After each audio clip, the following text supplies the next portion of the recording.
Bismillahirrahmanirrahim. Assalamualaikum warahmatullahi wabarakatuh.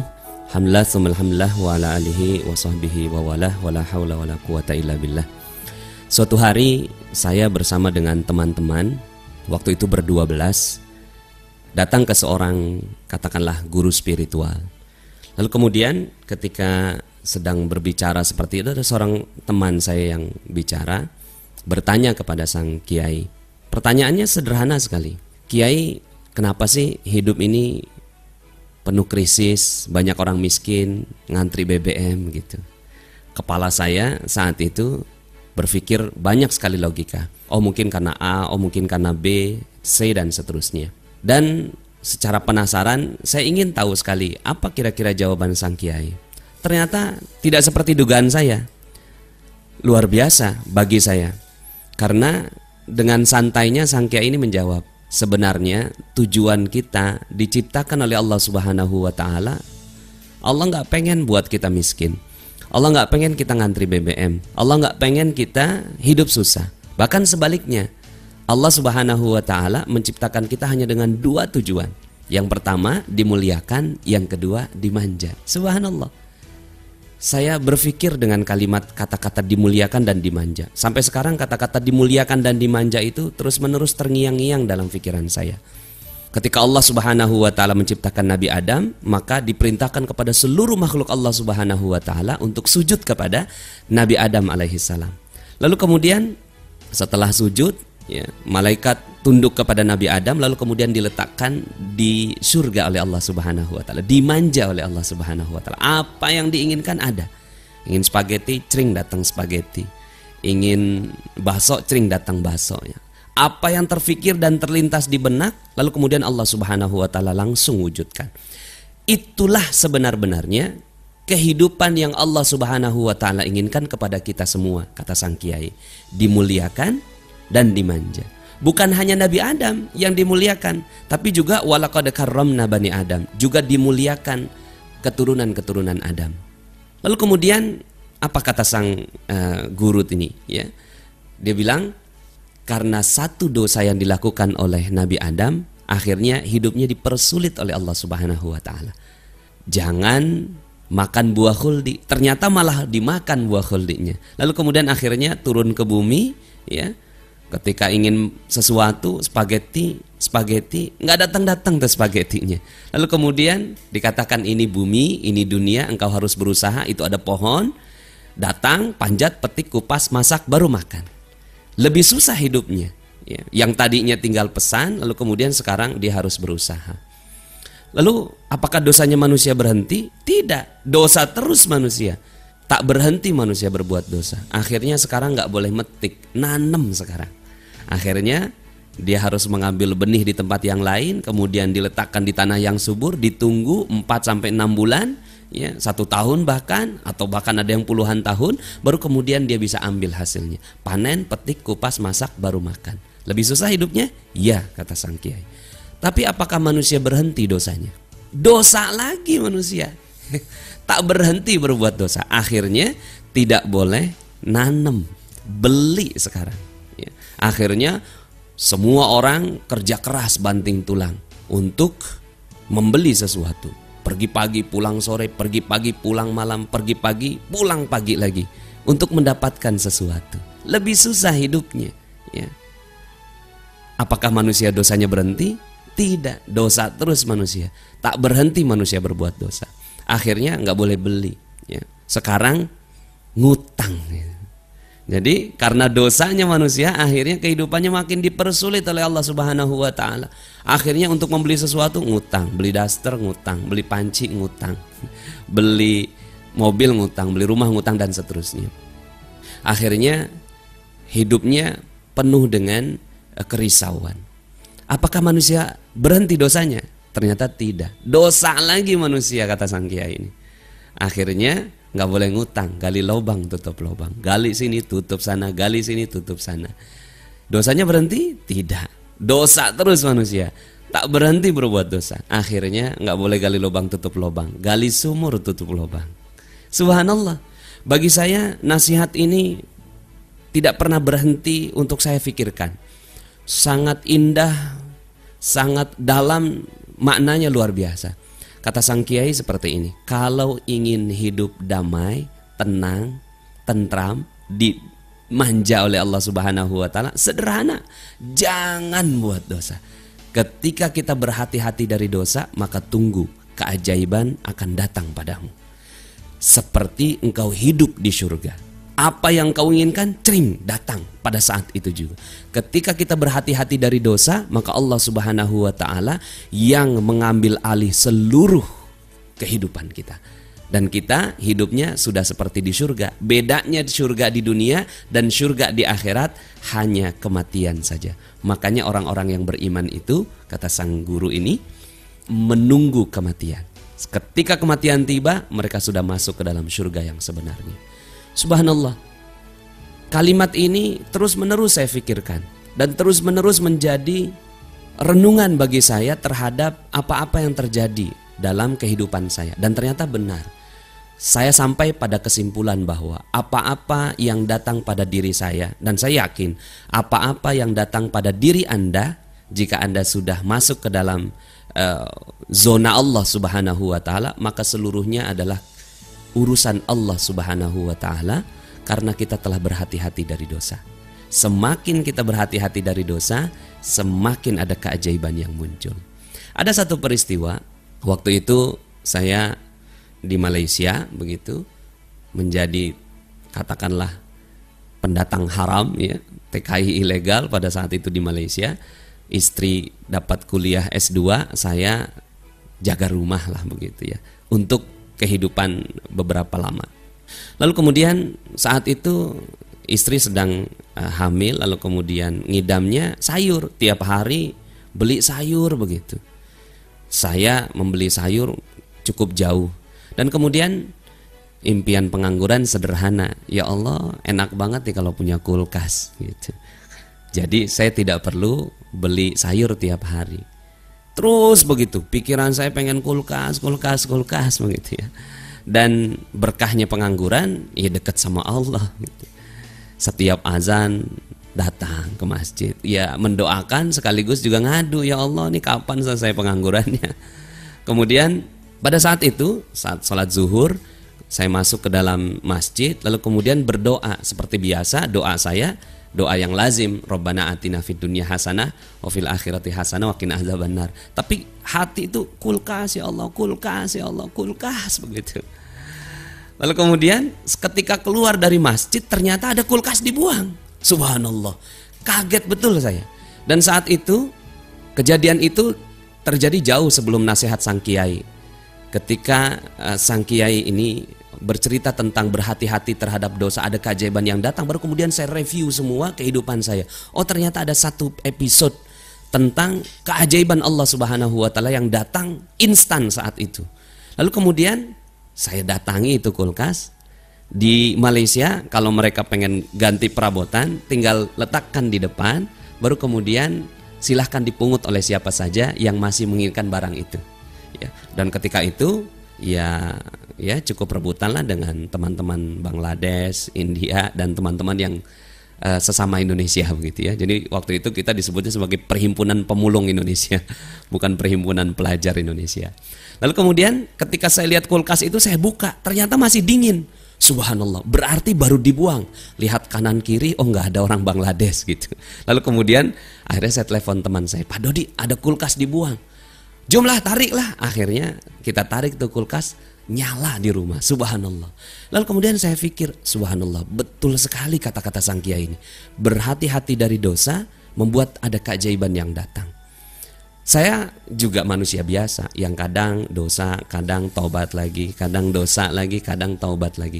Dan ternyata ketika pada saat taubat itulah, ketika saat-saat berhati-hati dari dosa itulah keajaiban datang. Dan sebaliknya, ketika terlena dalam kehidupan, terlena dalam dosa, kehidupan dipersulit oleh Allah Subhanahu wa taala. Itu yang saya alami. Suatu saat juga ada satu tanah besar di dekat rumah saya. Saat itu, waktu itu masih kontraktor atau kontrak sana sini. Ada satu tanah yang cukup besar. Cuma saya pikir nih siapa yang punya, sayang sekali nih tanah dibiarkan begini saja. Lalu kemudian ternyata ada Pak Lurah datang kepada saya. Pak Nas, ini tanah mau dijual, mau beli nggak? Oh ya Pak, kalau gitu antarkan saya Pak ke pemilik tanahnya. Akhirnya datanglah saya ke pemilik tanah itu. Pas hari pertama datang, saya tanya kepada sang pemilik tanahnya itu, Pak Haji, emang tanahnya mau dijual? Ya iya emang, kalau harganya cocok. Ya. Terus kemudian dia bilang, cuma saya sekarang nggak tahu nih sertifikatnya di mana. Loh kok begitu Pak Haji? Iya, 1 lemari sertifikat semua. Subhanallah. Saya diantarkan ke seorang tuan tanah ternyata. Akhirnya lu datang lagi dah minggu depan katanya. Akhirnya saya datang lagi minggu depannya. Ternyata di mejanya sudah disiapkan 18 sertifikat yang mau saya beli. Lalu kemudian dikatakan, nih 18 sertifikatnya udah ada, bawa dah. Bayarnya gimana Pak Haji? Waktu itu betul-betul lugu. Saya belum tahu tentang bagaimana jual beli tanah yang terbaik dan seterusnya. Waktu itu juga belum ada dana yang pas untuk membeli tanah itu. Bayarnya gimana Pak Haji? Emang lu punya duit, kata sang pemilik tanah ini. Enggak Pak Haji. Ya udah bawa sana. 1 sen pun tidak keluar saya untuk membawa itu sertifikat. 18 sertifikat saya bawa, saya gadang-gadang. Akhirnya saya tulis di atas kertas, nih saya bawa sertifikat ABCDE, saya tanda tangan di atas materai. Subhanallah. Akhirnya itu tanah menjadi perumahan Orchid Residence yang alhamdulillah saya juga tinggal di atas tempat itu. Subhanallah. Ada satu kisah lagi yang bagi saya unik luar biasa. Ketika di Malaysia itu ada satu hutan kota atau hutan bandar yang digratiskan kepada siapa yang masuk. Nah, ada satu kolam renang yang gratis, karena gratisnya itulah maka saya datang ke sana, pengangguran biasa. Lalu anak saya senang sekali untuk bermain di kolam renang itu. Dia tiap datang ke sana bergembiralah begitu. Saking terobsesinya saya melihat kolam renang yang gratis itu, saya gambar itu kolam renang sedetil-detilnya, sampai ada lumba-lumbanya, ada air yang keluar dan seterusnya. Lalu kemudian saya tempel di atas ruang makan, meja makan saya di rumah yang sangat sederhana waktu di Malaysia itu. Kemudian istri saya bilang, malu Bi, nanti kan banyak orang yang melihat gitu. Cuma dalam hati saya memang nggak tahu kenapa saya pengen sekali. Itu terjadi ketika saya di Malaysia. Tapi ternyata subhanallah, sekian tahun kemudian di beberapa perumahan saya, alhamdulillah sekarang ini akan dibangun perumahan muslim yang ada kolam renang muslimnya. Nggak pernah terfikir saya dulu pada saat di Malaysia itu ingin sekali saya membuat kolam renang seperti itu. Tapi ternyata alhamdulillah di beberapa perumahan yang saya buat, insya Allah akan dibuat kolam renang muslim. Dan setelah itu saya berpikir apapun yang terjadi ternyata seluruhnya terjadi dengan rumus ini. Waktu itu ada juga, saya berpikir indah sekali kalau seandainya perumahan yang saya buat, Orchid Realty di Depok, diliput oleh televisi atau diliput oleh media. Hanya begitu yang saya pikirkan. Tapi ternyata subhanallah, setelah itu datang Metro TV ingin meliput kita. Subhanallah. Saya pikir kok bisa gitu Metro TV datang. Akhirnya diliput oleh Metro TV dan pada saat itu kita disebut sebagai Indonesia's First Islamic Property Developer atau developer syariah pertama di Indonesia. Kita tidak pernah menginginkan atau juga merancang diri kita sebagai developer syariah pada saat itu, tapi ternyata disebutkan sebagai developer syariah pertama di Indonesia.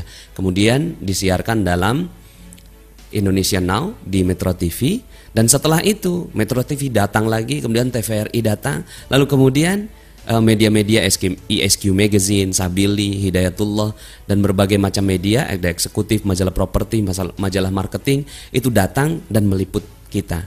Dan ini salah satunya juga Mas Ipo Santosa yang meminta saya untuk merekam di ruang ini. Subhanallah, akhirnya saya menjadikan ini sebagai sebuah kesimpulan harga mati bagi saya, bahwa kunci kesuksesan seseorang itu berdasarkan pertama, berhati-hati dari dosa. Ketika dia berhati-hati dari dosa, sekuat tenaga, saya yakin saya juga pribadi adalah manusia biasa, dan saya yakin kita semua juga diciptakan oleh Allah Subhanahu wa taala memang untuk kehidupan yang seperti ini. Yang berbuat dosa, taubat lagi, dosa, taubat lagi. Semakin banyak kita bertaubat kepada Allah Subhanahu wa taala, semakin kita berhati-hati dari dosa, maka semakin banyak keajaiban yang datang pada kita. Semakin kita jauh dari Allah Subhanahu wa taala, berbuat dosa terhadap siapapun, terutama kepada orang tua, kepada keluarga, kepada istri, kepada anak, maka siap-siap kita semakin jauh dari Allah Subhanahu wa taala dan semakin jauh dari keajaiban-keajaiban Allah Subhanahu wa taala. Itu yang saya simpulkan.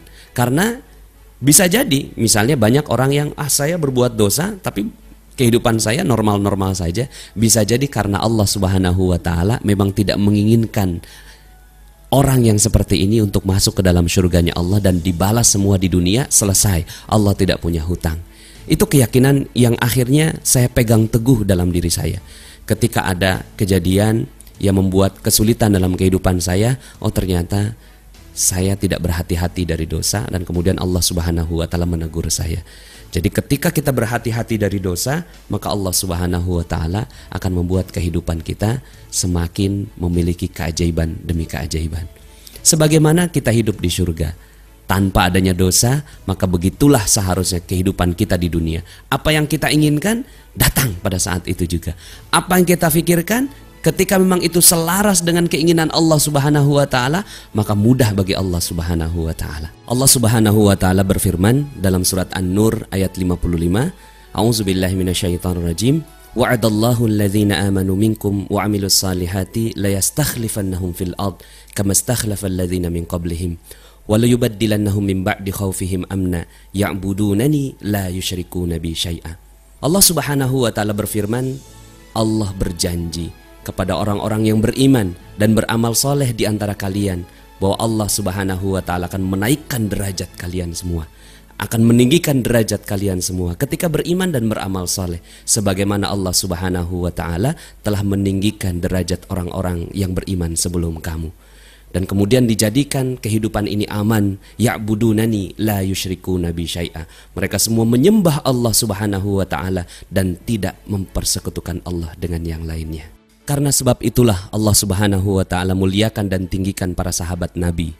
Dalam sebuah fakta sejarah dalam buku Fikih Ekonomi Umar bin Khattab radhiyallahu an, Dr. Jaribah menyampaikan sebuah data bahwa kekayaan Umar bin Khattab radhiyallahu an ketika beliau meninggal dunia dihitung warisannya 70.000 ladang pertanian.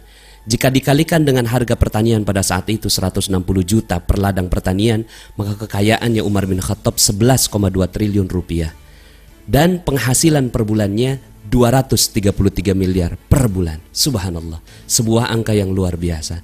Tapi demikian kayanya Umar bin Khattab radhiyallahu an, 2 lauk sudah terlalu berlebihan untuk Umar. Kehidupan produksinya menggunakan jalan-jalan Allah Subhanahu wa taala. Kehidupan konsumsinya juga memilih jalan Allah Subhanahu wa taala. Maka sekarang pertanyaannya, apakah Anda semua menginginkan jalan-jalan Allah Subhanahu wa taala untuk menjadi jalan mencari rezeki? Yang sekarang ini terfikirkan di saya betapa Indonesia ini butuh kedekatan kepada Allah Subhanahu wa taala dalam upaya mereka mencari rezeki. Salah satu dosa yang mungkin saya mengajak para pendengar semua untuk sama-sama bertaubat adalah bagaimana cara kita mendapatkan keuangan permodalan, keuangan dalam mengelola rezeki kita, dalam mengelola keuangan kita. Apakah kita peroleh dengan cara ribawi atau dengan cara syariah? Yang saya yakini adalah ketika kita berhati-hati dari ribawi, ketika kita berhati-hati dari manipulasi, ketika kita berhati-hati dari hal-hal yang diharamkan oleh Allah Subhanahu wa taala dan memilih jalan syariah, maka insya Allah Allah Subhanahu wa taala buka seluruh pintu rezeki pada kita. Mungkin jalannya panjang, mungkin jalannya masih jauh, tapi insya Allah sesuai dengan pengalaman yang saya rasakan dan saya yakin dalam buku yang insya Allah diterbitkan oleh Mas Ipoh ini juga, Allah Subhanahu wa taala akan berikan kebahagiaan terbaik bagi kita. Demikian mungkin yang bisa saya sampaikan dalam kesempatan kali ini. Kebenaran datang hanya dari Allah Subhanahu wa taala dan sepatutnya lah kita mendatangi kebenaran itu ketika kebenaran itu datang, dan kesalahan hanya datang dari saya pribadi.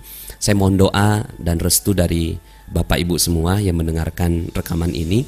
Insya Allah dalam tahun ajaran 2011 ini saya bersama dengan teman-teman akan membuat pesantren Hafiz Quran, pesantren yang berpandukan pada 3 kemampuan. Yang pertama life skill, entrepreneurship, dan tahfidz Quran.